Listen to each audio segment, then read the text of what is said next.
Hey guys, welcome to another property showcase by propertycozy.com. We have here a large multifamily, well-priced house for sale. It is located in Clayton Heights, Mapen, Clarendon. Now, this is a property worth your time and interest, with 4 bedrooms and 4 bathrooms in a two-story split-level house, plus a large yard. There is more than enough space for a growing family. Plus, with a little TLC and some creativity, this house is easily converted to create an income property with up to 3 separate living spaces. The land area of this house is approximately 6,873 square feet.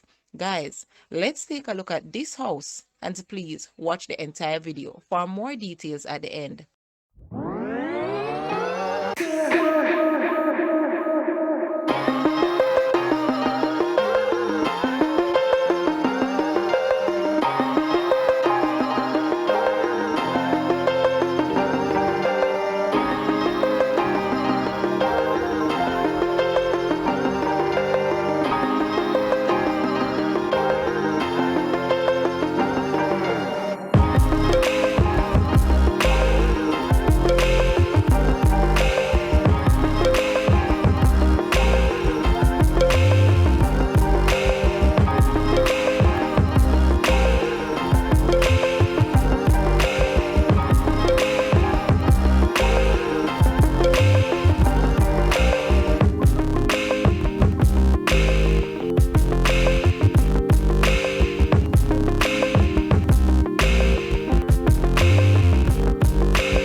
The asking price for this house is Jamaican 34 million or US $220,900. To purchase or make an offer, please take a look at your screen or you may visit the description area below for full details. If you like this video, please hit the like button and also share with a friend. Thanks for watching, guys.